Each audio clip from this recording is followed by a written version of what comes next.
What's so special about Hero Bread's soft, fluffy, and delicious breads, buns, and tortillas? Hero Bread serves up 0 to 1 grams of net carbs, 5 to 11 grams of protein, and high fiber in every delicious serving. Made with natural ingredients, Hero Bread supports gut health, promotes weight management, and helps maintain blood sugar.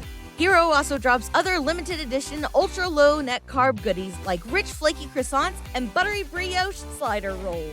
Head to hero.co to shop today. Hey y'all, my name is Shan. Welcome to Cozy Womb Podcast. This is a series for Black fathers because Black fathers matter. Black fathers matter to me. Black fathers matter to my children. Black fathers matter when it comes to my brothers, my mentors, my friends. They matter because they set the tone for who our children look up to. They set the tone for how men, women, children, and other elderly people feel protected, feel like, everything they've struggled for was for a good cause because they've seen who they've become. And I want to,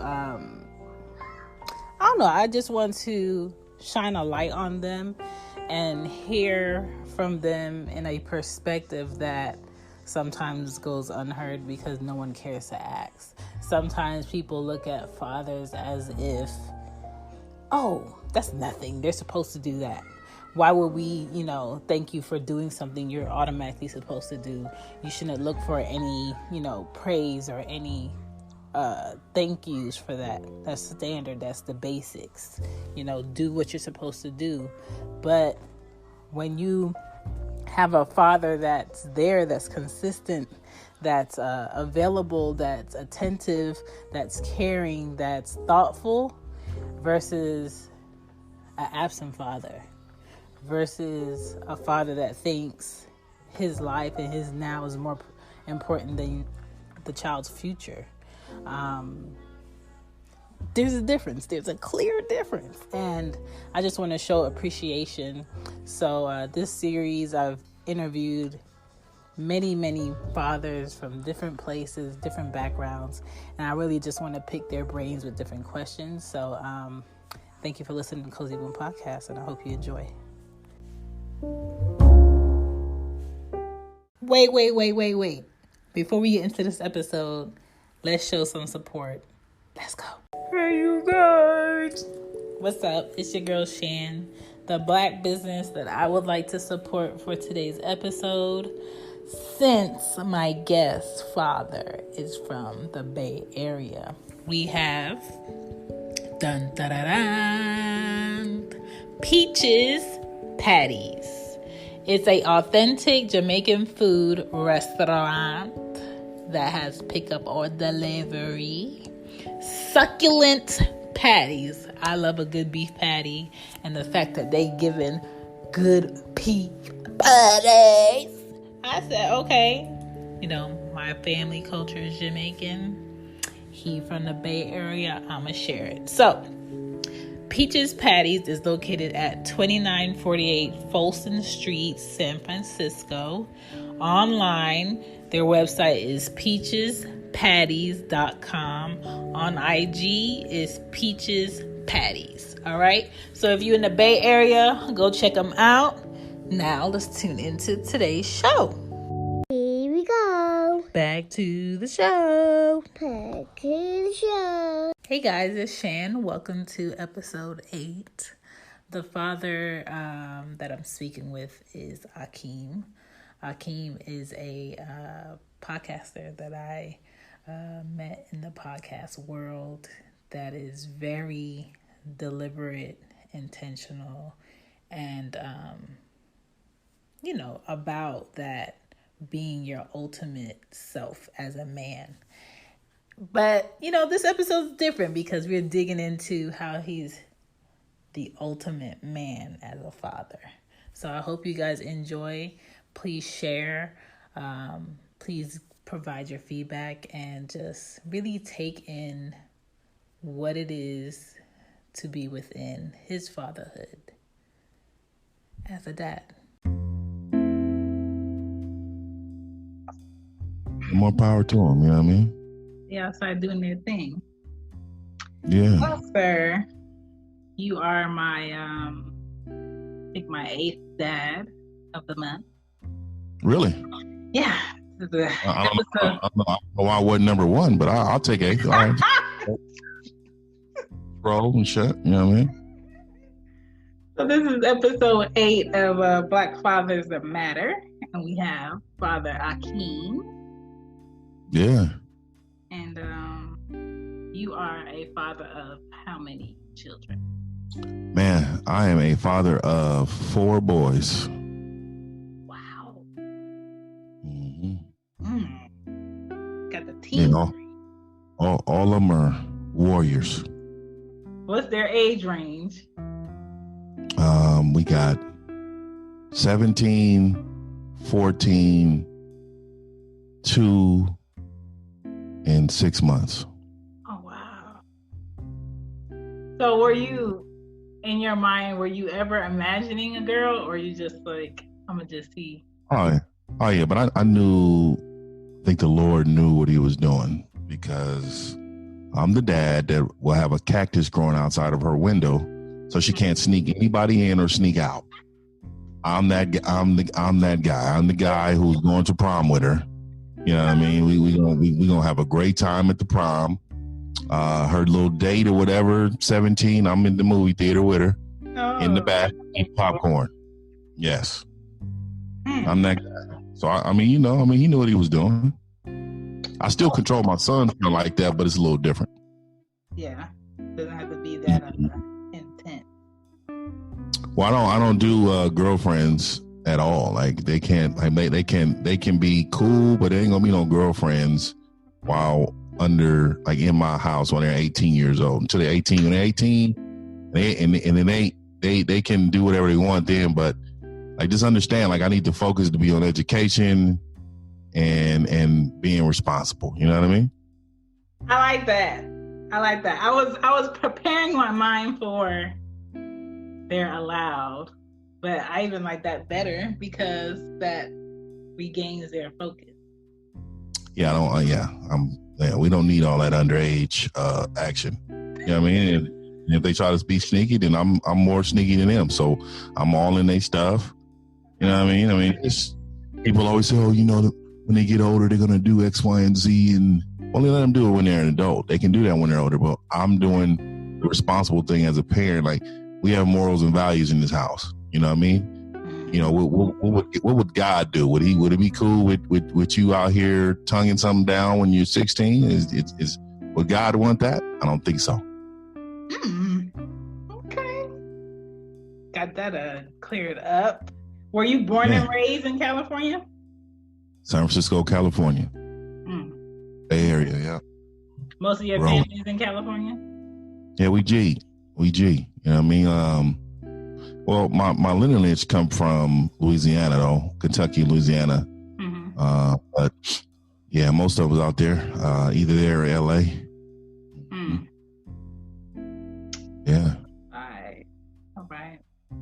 So I got a few questions for you. And I did these last night because I was like, I can't give him the same set of questions I've been giving these other dads, because I already I got a feel for what kind of father you could be by how you ask questions or answer questions through your podcast and conversations. So my first question for you is, who has been your greatest imperfect man example in life? I would believe, I've never met him, but I've studied him a lot, but it'd probably be Malcolm X. Imperfect man. He's robbed cats, and then he turned into something that was greater than life. I was raised Muslim, so, I was raised with the Quran, and, I grew to read the Bible, though, the King James version of the Christian Bible too. I studied that, but it really would be Malcolm X. I mean, he was great. That's Strong man. Good voice. What makes fatherhood worth it to you? Just to see the development. And they got their own personalities, and I want them to love their kids more than I love them, and that's a lot. You know what I mean? So I really raised them to love their family more than anybody else, even their dad. You know what I mean? And mom. You know what I mean? Like, some people are hypnotized with moms or pops, and they care so much about their opinion that it changes the direction of their life. Now, I want them to be able to come to me and talk to me and bring me their opinion or ask me for my opinion, but I don't want that to dictate, you know what I mean, what actually comes out of that. I want them to be able to make their own spiritual moves. If this woman you think is good for you, all that, man, I want them to be able to live their own free mind life. So you want them to be able to stand up in their decision like you? Most definitely. Okay, that's fair. Your father shows up in you as a dad in what way? You said the father, my father? Yeah, your father. How does your father show up in you as a father? Yeah, my pop was a G. So my pop was a part of the food program in the Black Panther Party. When I was coming up as a military guy, I got a lot of love and respect for him too. He had, he did his thing, he made some mistakes, but ultimately he's a solid individual. He really showed me that the only care that you need to have is your family. And also too, don't care about what nobody else thinks, man. My OG pop was like that. So I'm like that with my kids. You know what I mean? It's like, I don't like, the only thing you should be embarrassed of in the world is bringing home bad grades, not cleaning your room, like normal things that the family cares about, not what everybody else outside of us are caring about. It's kind of difficult to raise your kids in that way, but I'm doing the very best I can. Even showing them, I mean, they listen to my podcast, but I'm dad, so it's like, whatever. But they know I don't care about nobody's and how they feel about me. You know what I mean? So they know that, and I want them to know that that's what needs to happen in their own life. So that's what comes out of me a lot. Pop he didn't care one bit. Regarding your son's personalities, do you see like a sameness throughout all four of them that comes from you, or is it all different? No, they're all smarter than me, for one, when I was that age. But yeah, they all, like, my oldest is very athletic. My 14-year-old, I mean, he's very intelligent. Even though my oldest is they're all very intelligent. But there's you could see the difference. A kid is strive to be better than everybody else. You know what I mean? Like those one. Yeah. And then of course my 2-year-old, I don't see too much yet, but he is a very athletic daredevil that jumps right off the couch into the floor and rolls. Like he doesn't care about boundaries. And then my little one is just too young to tell yet, but hopefully he has his dad gorilla instincts. You know what I mean? Like I want him to have my type of heart. I don't think none of them do. They all have their mom heart. They be caring about stuff, and that's good. That's going to create some balance. That's good though. Yeah, but I think some of the greatest men that's ever been created in this world have been those who lack empathy. You can't care so much that it get in the way of your success. You get what I'm saying? Sometimes you have to be able to bury that part of you in order for you to be successful.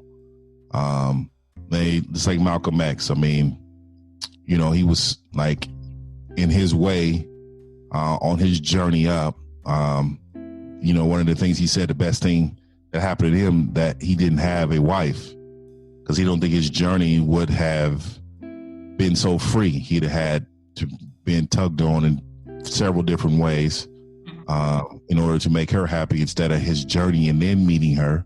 And then in his journey, he met her and it just made him better. You know what I mean?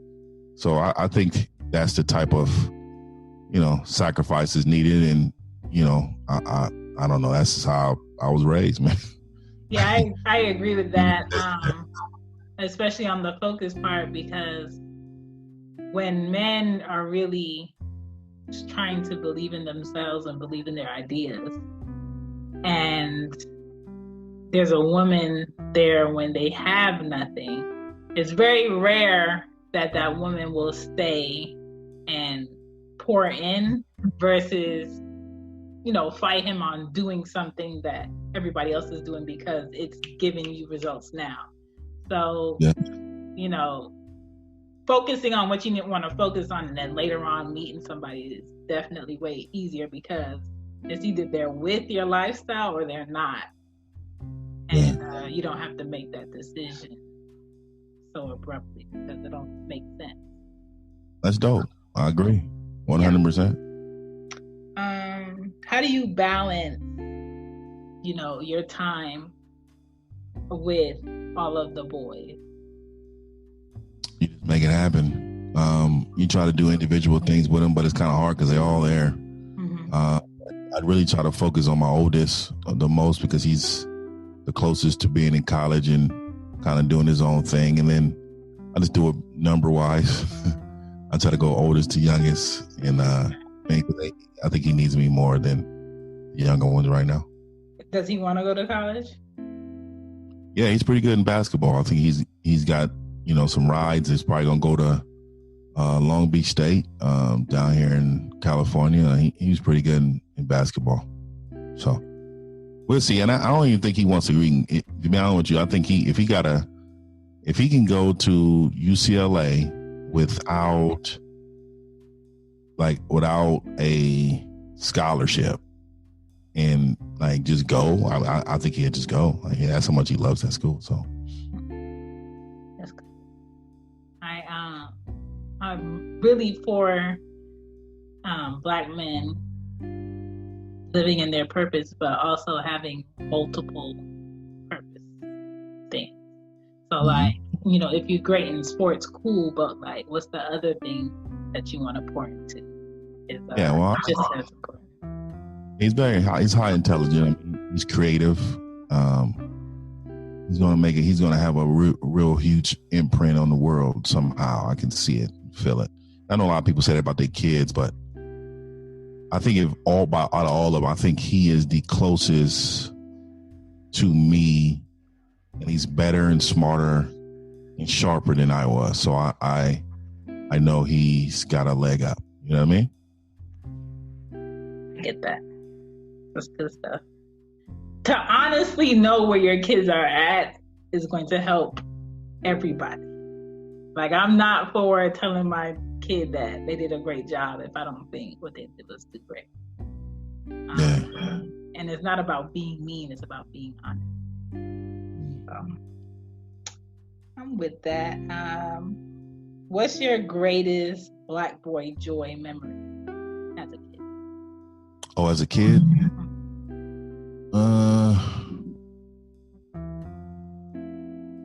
Probably graduating high school. Didn't think I was gonna make it. I struggled. I was in the game. You know what I mean?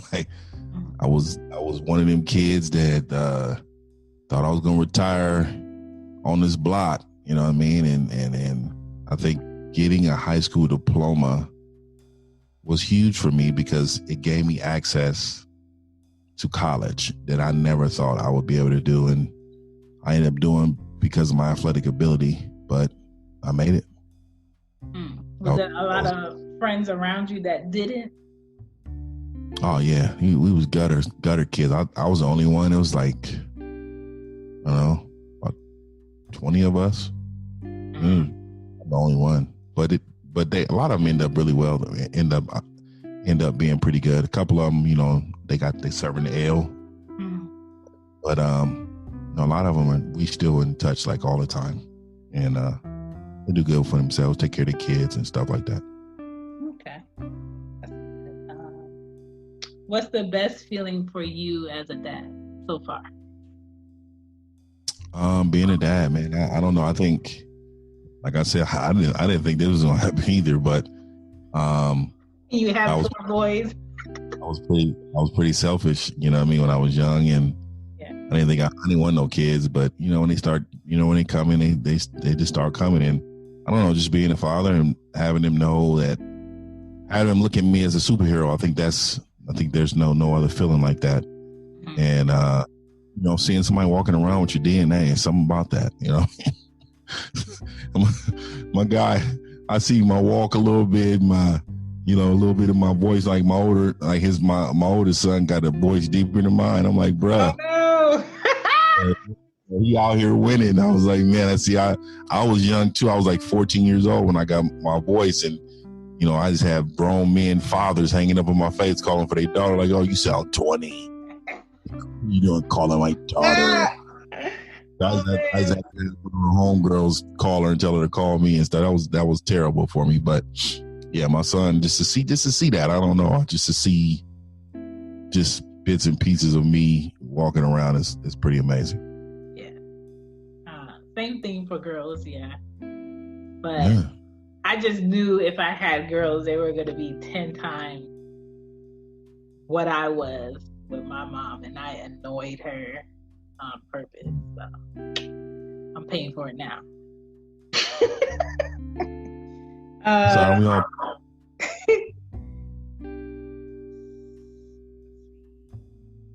How were you a supportive parent from pregnancy till now with each of your kids?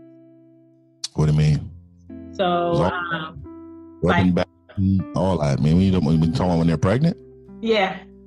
Oh yeah, got to do that. Rub back, feet, ankles, neck, cook dinner every day.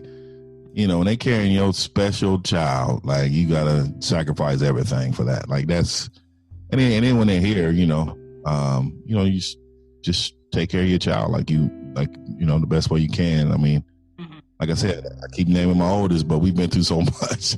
It's like I was brand new at it, and he was the guinea pig. You know what I mean? You feel like you got better every time? Oh yeah, 100%. Like, I'm dialed in right now. You know what I mean? I'm dialed in, and I think multiple kids definitely does that for you. But yeah, so yeah. How are you during the labor with them? I'm kind of weak stomached, so I don't really like. Yeah, I'm kind of soft right there. That's where my soft spot is. I don't like to see nobody that I care about in pain. So yeah, it was kind of tough. I don't stress out, none of that, but it was tough. And I don't know. After the second one though, it's like, let's get this. Let's go here. Let's do it. But oh man, that first one was, yeah, that was hard for me, man. But hey, man, he only took him 45 minutes, and he came in there in the world quick. Dang, that's good. I wish. It was right before she got there. She was like, "I need the epidural." It was too late. Need to go. This is oh no. Yeah. Too late. The worst word. What's the best advice your dad ever gave you?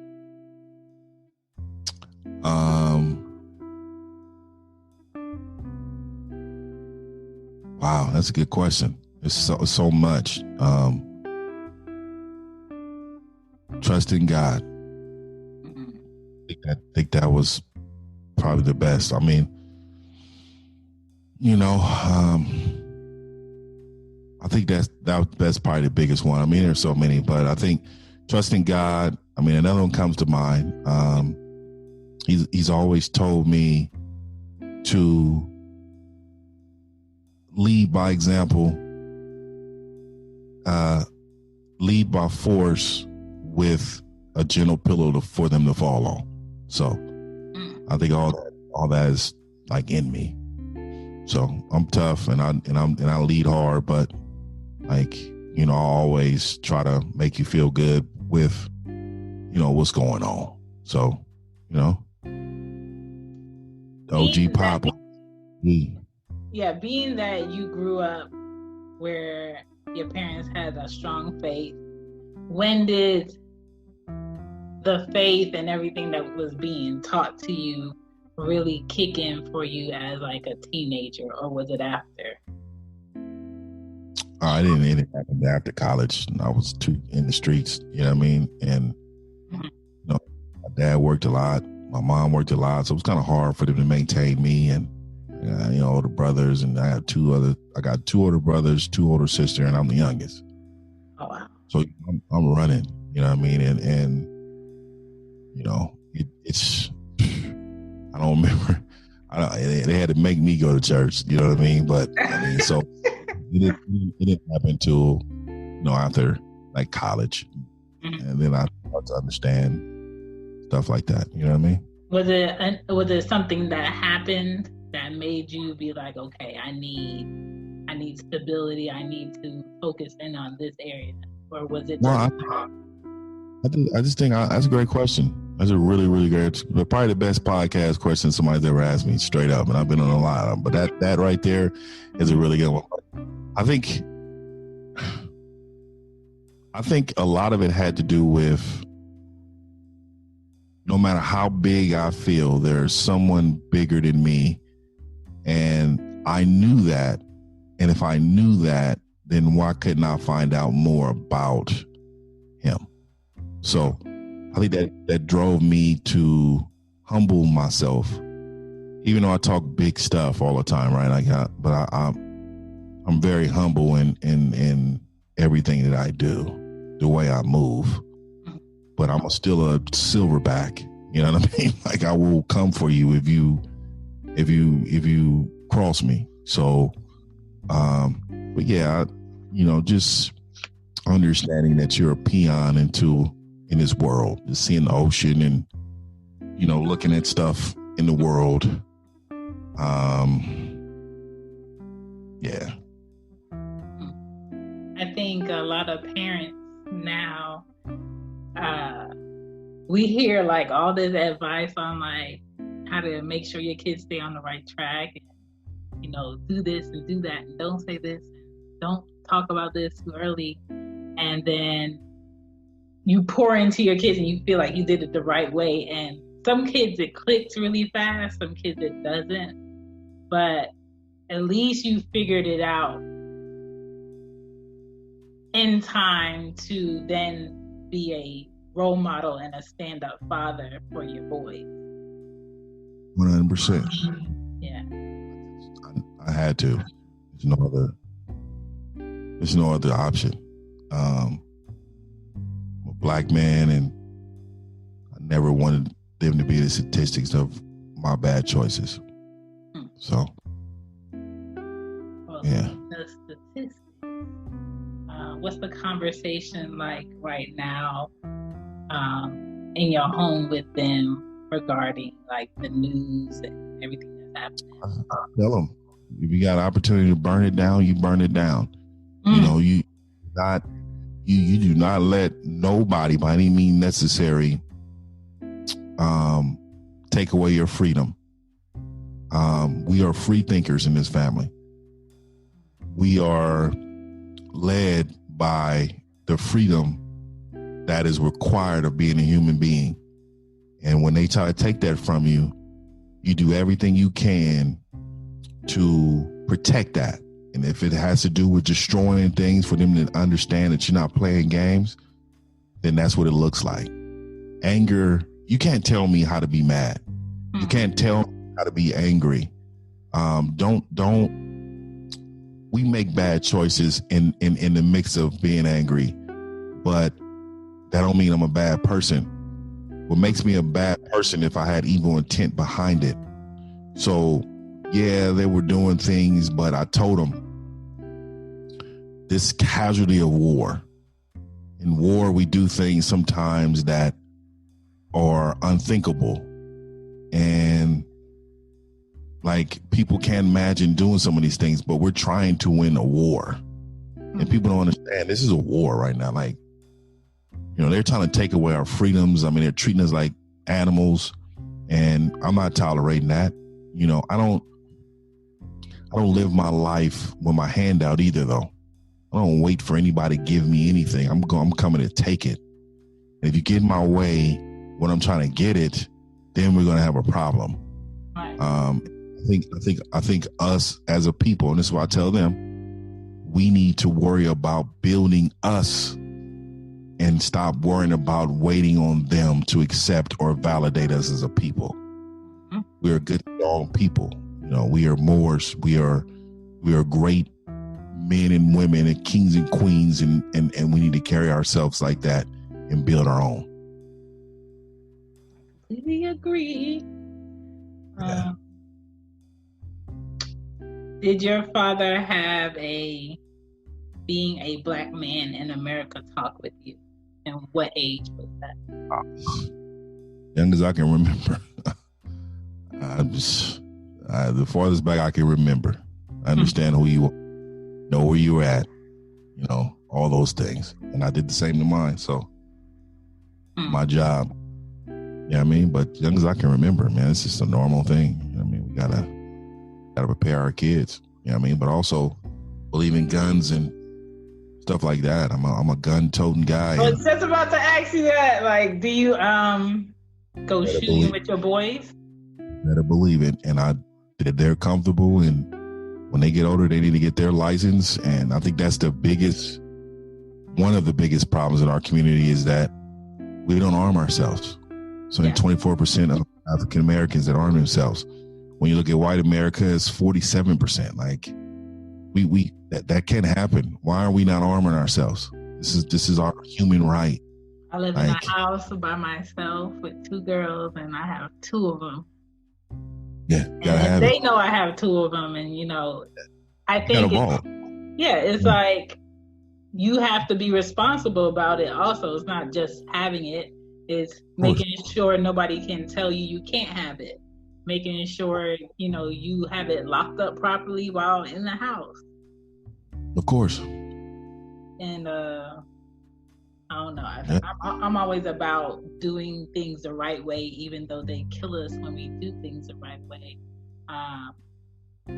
Always teaching your child the whys as to what you do, so they can then follow and do it the right way. I agree. Because when we die, regardless of how we die or how they kill us, they always want to point out what we did wrong. Yeah, that's normal. To then make them feel like your death was justified, even though it was a horrible death. And it's just so trash to me. Yeah, that's trash. Get your paperwork. That's all. Get your paperwork and make sure you rifle owner, and do what you can, man. Do what you can. But I'm living. If I got to live in the pen because I had to kill somebody from my family, that's what I'm gonna do. I'm gonna do it standing on my head. So I let them know that too. Like, y'all ain't got to do nothing. They just doing it for theirs. They always do it for theirs. I will go away without a doubt in my mind. So. Oh yeah. Pose ready for the mugshot. What's up? Yeah. Right now. What 5 things do you provide for your kids? Finances, mental health, consistency, strength, and education, and let's say focus and priority. 6, 7. Yeah, I can keep going, but yeah, leadership, a role model. I can keep going, but all those things I talk about too on my show, man. Leadership, leading by example. What's the worst excuse a father can ever give?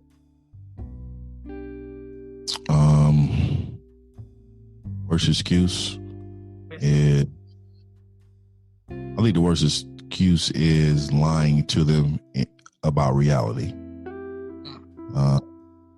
if I had to work extremely hard and I'm the only income and I miss your game, you know, like, don't lie to them. Like, tell them why. Like, tell them the reasons why I'm not going to be able to be in attendance because of X, Y, and Z.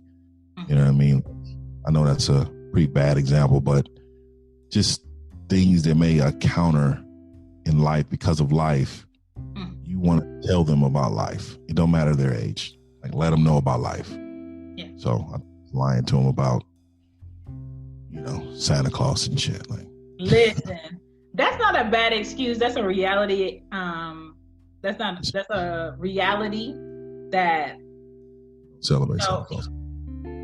Even like our fathers, you know, in a different generation, they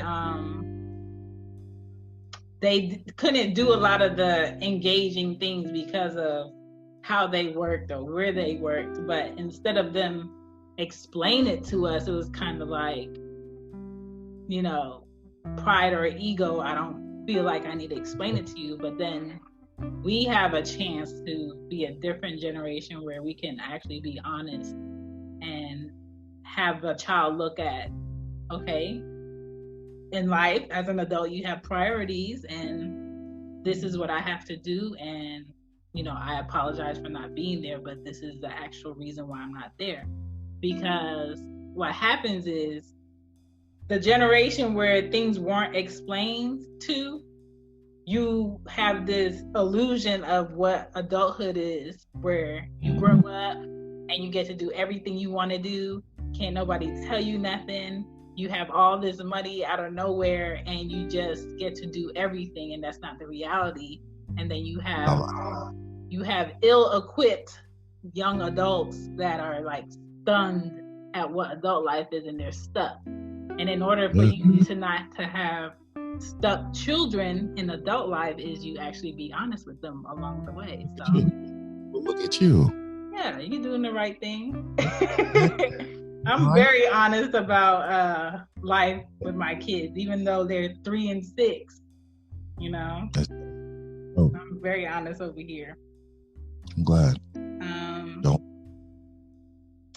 I don't know if you do feel like this, but I'm gonna ask: when have you, or when do you feel the most helpless in fatherhood?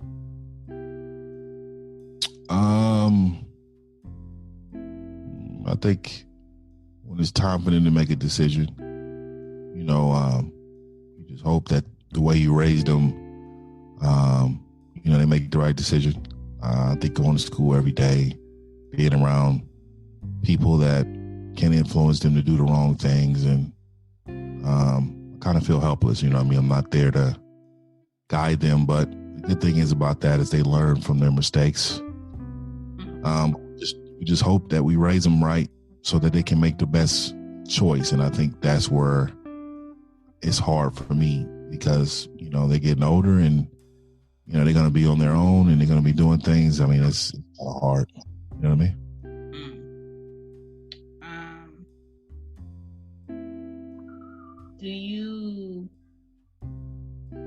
Do you have more anxiety, being that you have 4 Black boys in a world that doesn't care about them unless they're entertaining them? Explain that to me. So, like, being that you're a Black man and you have 4 Black boys, is your anxiety more so on 10 versus if I had like girls, I probably wouldn't be so like on high alert and just like, oh my God, what's happened with what's going on now with all of them being here, there. Or do you find like your peace and your solitude and like I trained them for outside the house? I gotta be at peace with feeling. Yeah, I mean, I think faith. Yeah.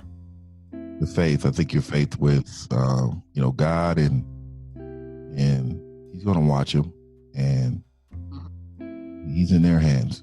I raise them well to make good decisions, but He's gonna watch over them, and I have faith in that, so I don't worry. you know, as a parent, of course, you have minor worries, but if you have faith in him and stuff like that, I don't think, you know, it would be that bad when they actually leave. How do you show your sons your vulnerability in a balanced way to avoid simp mode?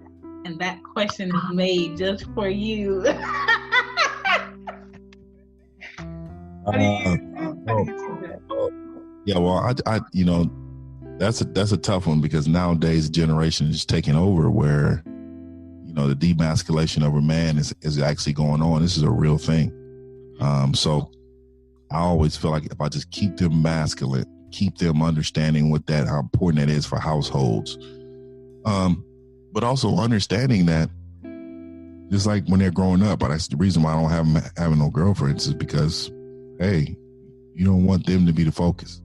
Right? And I think if they're not the focus, I think get older and you get in a position, you'll understand that that's where your leadership is going to come from. Your discipline and knowing that she fits in the puzzle, but she's not the puzzle. I always tell them, no person validates you. You validate yourself. So everybody, like, I'm a compliment to whoever I'm with, right? And you will be the same way. But I'm not the person who makes you happy. You have to make yourself happy. And I think that's all a part of not creating a simp, because simps believe that they need to be somebody's all the time. You know what I mean? And that's soft and just not really manly. And you know, a lot of people are raising flamingos instead of silverbacks. You know what I mean? So it is what. Who are the women examples that give them their examples of how to be nurturing, how to be My moms? the lady? Your mom? Who else? Moms? Come out for them? Mm-hmm. Their mom. Okay. Yeah, that's her thing, man. I don't get in the way of that. That's, hey. Yeah. You know, and that's something soft. And I'm like, hold on. Mm-hmm. Yeah, we not letting them play with this, or this right. We not doing that. You know, that's on the moms. I mean, I don't get in the way of that. I mean, they have their own lane and place in life. That's like very, especially for boys. Like, moms is like the biggest thing that they need. I mean, they need fathers, of course, but I think moms are like bigger than anything in the world. You know what I mean, other than grandmas to me. What else? How do you decompress before dealing with your family each day? I don't know. I don't do it. I don't drink any alcohol. Wait. Never have in my. What? I've never smoked any marijuana or did any drugs. The only thing I've done is I occasionally smoke cigars. But other than that, I don't do anything. I don't have anything to relieve anything. I guess I kind of just pray and, you know, do my thing. I don't know. I'm kind of even keel.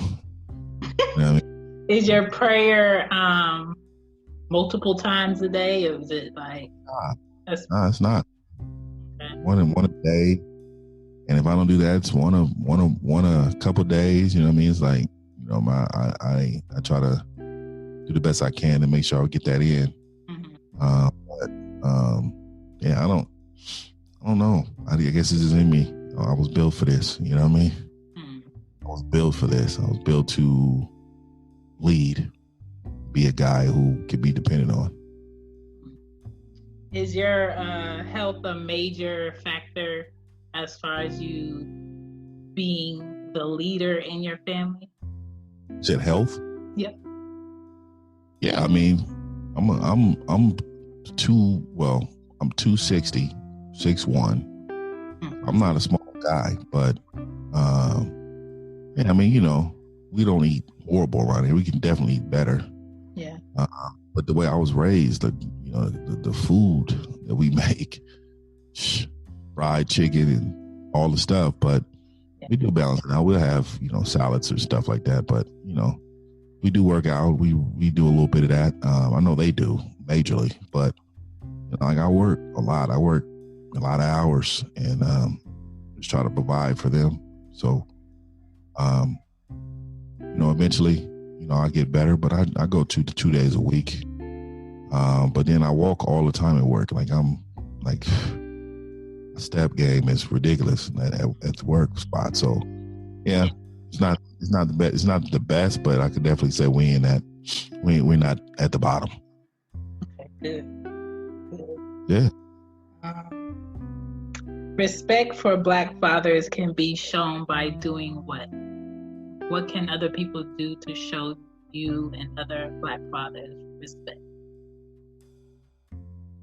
I don't think there's no right way or wrong way to father, but how to show respect from other fathers, or how to show from the world. For Black fathers. I don't know. I just think show up. You know what I mean?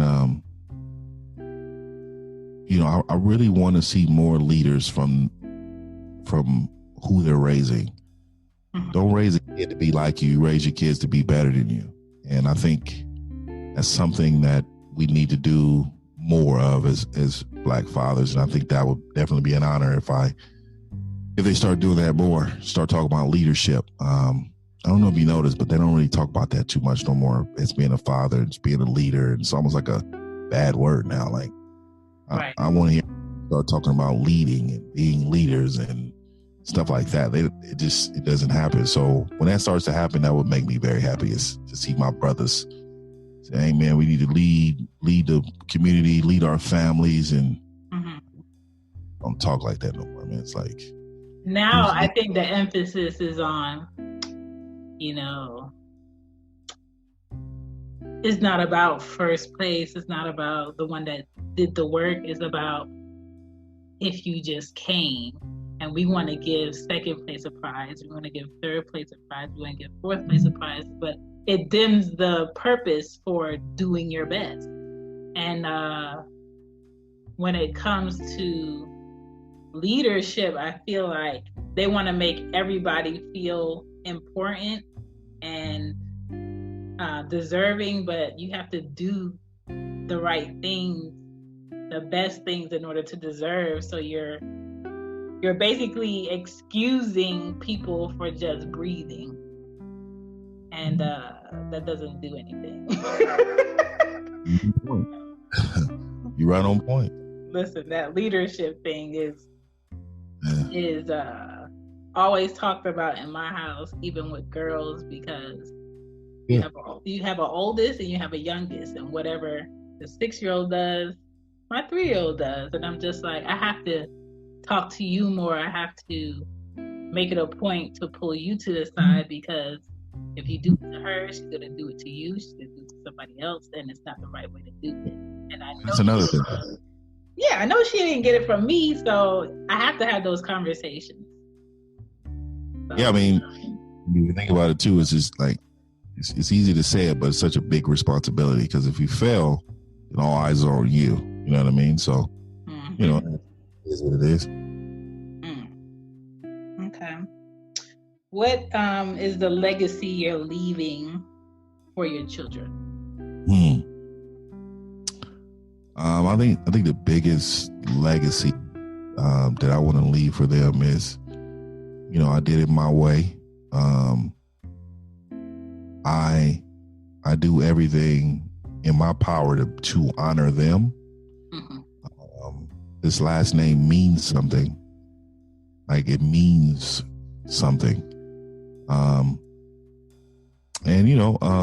did everything I could, to make them better than me. That's the legacy. Like, it's like, I created this podcast really too, so they ever wanted to tell their grandkids about me, man, they can just bring up the old podcast and hear Grandpa on it, man. It's like that means something to me, like who I am as a man, you know what I mean, and what lane I'm in. They could never say, "Oh, yeah, Grandpa was soft. Grandpa he was this or he was that." Nah, they know who Grandpa was. It's like my pop, like the way I think of him, like right now, he's still living and he's older, but OG Pop is like, he's solid, man. You know what I mean? He's just solid dude, bro. And I don't know how else to say it, but he's solid, man. And he would definitely be the most documented grandparent. I said this the other day on Twitter. I'm just like, one day, like my great grandchildren will be able to pull up my tweets. She gets it. You know what I mean? You know what I'm saying? I'm just like, ooh. And that's wild to hear. And I wish I could pull up my great grandparents' tweets and just hear like what their mindset was and how it correlates with like me now. So, man, they got some gems that they get to live with. Yeah. Well, I mean, I totally agree. And that's what I'm looking forward to, man. Just being old on the porch and they come visit me and like, Grandpa, man, I didn't even know what a simp really was. But you got him going. Oh man, ready for those conversations. I think that's why some grandparents are a bit more vulgar or loose at the lip, because they just got all this experience within them that they're just like, man, this is my time to pour it into you. So listen, I'm looking forward to it too. I can't wait. But my son, my oldest, he definitely he knows what a simp is. I think my 14-year-olds, he definitely knows what a simp is. They know. They know. You are aware. Pointed out on television too, like, oh, like, we was watching Kings of Queens, and I'm like, oh yeah, he is a simp right here. I love Kings of Queens. Yeah, he's a simp though. He was super soft. The show, but and I know he was just playing the part, but that definitely, they pointed it out, had me weak. But I was like, yeah, you got it. Dial right in. Oh man, my last question for you is: can you name 3 things people can do to make Father's Day worth it for fathers? I think Father's Day is every day, and I know everybody said, but I don't. 3 things to name that make Father's Day better. I think the number one thing is for a woman to let fathers be fathers on Father's Day, to not post anything about you have to do both. Because your relationship didn't work out with that man, do not post on there that you got to be mother and father of the child. Like that is the most disrespectful thing. And I don't see, people don't get my subs, but I did that on Twitter on Mother's Day. And I say happy Mother's Day to all the mothers, but I also want to give a special shout out to fathers to have to do both. And like a lot of people read my stuff, and I'm sure they roll their eyes because they know I'm a silverback. And if you come on this platform, I'm coming for you, right? So most time they go like, they just, they'll roll my eyes. You know what I mean? You know how many people probably have me muted? They don't unfollow me. I know, and I can always scroll through and tell who is offended but don't want to hit the @ button with your name. I can tell. I know. Because they know, I will come on your page for this smoke. I will. And when I first came into podcasting, I was more just trying to get my feet wet, respecting people that was before me, and then trying to understand the game. But once I figured out my lane on who I am as a podcaster, just being me and being who I am, it's just this wonderful guy. I'm gonna say, fuck it, then this is what I want to do. But to get back to your question, yeah, that is the number one thing for me, is for women to try to ruin that. And I think that may be it. I don't think anything else. I think Father's Day are celebrated in a certain way. Like most Mother's Day, mothers want to break from the kids. Fathers like want their kids. It's crazy. Like, I don't know how that works, but most mothers on Mother's Day were like, oh yeah, I want a spa day. I want some mimosa party. But y'all take the kids. We don't want the kids. You know what I mean? But it's Mother's Day, right? But fathers are more like, yeah, let me get the kids and we barbecue and just see see them hang out, Yeah, I think that's great. Just hanging out with them. But as they get older, it's going to get thinner and thinner. And they'll send me a card or just text your old man. You know what I mean? Hey, let's go to a game or something. We can do something. You know what I mean? Like, I'm looking forward to the next step in parenting. You know what I mean? So. You said every day is Father's Day to you. You feel appreciated every day by your kids? Yeah, no, not every day. I mean, they don't. Yeah, they're in their own world. You know what I mean? Like, but I know that they're too young to know how to show it. Mm-hmm. So I don't hold that against them. You know what I mean? They're young, so they don't know how to be like. I mean, I get a random text every now and then. Pops want to tell you I love you, man, and I'm like, oh, okay, man, all right. you send me a little something, and then I'm gonna overblow it down. I'm gonna go in the room like, oh, okay, look at Pop getting a text over here. How much you love? Then they be like, oh, see, this is why. See, then it brings them to like, oh, I don't want to do it, but they still do it though. Yeah, that's it. Yeah.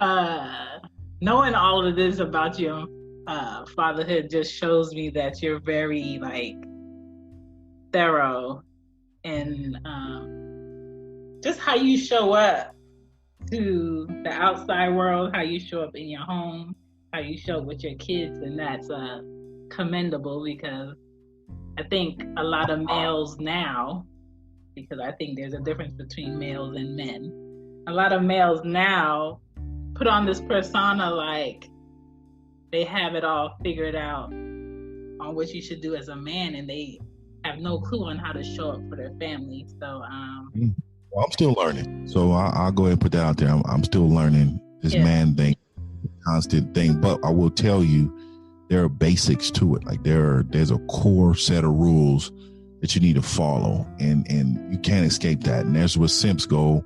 Like they don't hold them rules. You know what I'm saying? And then you got men right now, and it's hard for me not to talk about these simps, but then you have because moms raise their daughters and they spoil their sons, that you have men that get older that rely on moms to validate them when they get older, and then they get with a woman and they rely on that woman for everything to make them happy. So this is all a part of understanding as a man that nobody validates you but you. And I tell women this too. You need to be in love with who you are, what you bring to the table, and understand how it can make someone else happy. But my job is not to make you happy. My job is to assist with your happiness. Get what I'm saying? Yeah. Did an episode on validation has to come from you first. You don't look for that. That's not something you look for. That's just something you do for yourself. So that's super important. Can you share your podcast and how the people can reach you? Oh, this Raw Uncut podcast. So we growing. Raw Uncut podcast is on every platform, every single platform for any podcast. Coming up with a website really soon here. Coming up with an app. I'm gonna have my own app, and I'm gonna try to get away from putting my stuff on anything other than Spotify. Coming. So if you want to listen to my stuff sooner or later, it's gonna be app only or Spotify. YouTube channel, I'm trying to grow that. It's Raw TV. We do it every week. I do Friday solo, or I have a guest, and that's Raw Truth right there. a part of the Raw TV, my Raw TV show about relationships, and with the other crew with Jay Roman and Lynn Cass. Those individuals are on Saturday nights, and we kind of took some weeks off because of the temperature of the world. We really didn't want to talk about no relationship stuff when the world is in turmoil. It's starting to calm down a little bit, so we're going to be back next week. And also my podcast will be back next week. I haven't dropped any because the temperature, you know what I mean, of the world and how everything was going. So that is how you can listen to Raw and Uncut podcast. If you want to learn how to be a man, if you're a flamingo, you want to be a then definitely, get at me at Raw and Uncut podcast at Gmail. And we can definitely communicate if you have an issue with what I got to say. I mean, people send me stuff all the time with issues, but I let them know the same thing. I'm being me. So it is what it is. Right. He doesn't waver at all. Yeah, I don't teeter on my decision. You know what I mean? I teeter on my decision, and I'm very confident in what I'm saying. And if I'm wrong, prove it, and then I'll shake your hand. But this is Father Akeem, and I want to thank you for being an engaged father. And I appreciate the platform. I always love your platform, man. It's always it's like really, really critical. The critical thinking part has to open up for me when I listen. Some podcasts I can just listen to and I can laugh and stuff like that. Your podcast is on a different level for me. It's like, okay, this is the critical thinking one, so I got to listen to you in the car. Right. I gotta listen to it in the car. Let me put it on in the car. I listen to it all the time, and I can listen to it in the car. I could be like, hold on, what? Yeah, right. Okay, I agree. I don't know about that one. But that's where the critical thinking part is. There's not too many like that. So yeah. I want to appreciate you bringing me on. I'm a huge fan, and I like what you're doing. And man, I remember when you had like 6 followers. Like, you know what I mean? Like you just came out of nowhere. I know. And you in there, like, you know what I mean? Like, and I'm just proud of the growth, man. And, I'll always be a fan and support you. Thank you. I appreciate it. Happy Father's Day. If you're not telling you that early, I hope you celebrate your fatherhood throughout the month of June. I don't actually, I told you, I don't really, it's like Mother's Day thing. That's a Mother Day thing. I think Father is just the stamp of approval, man. Give me a reason to throw someone. Oh, man. Well, thank you, and I hope you have a great night, sir. I appreciate you. Thank you. All right.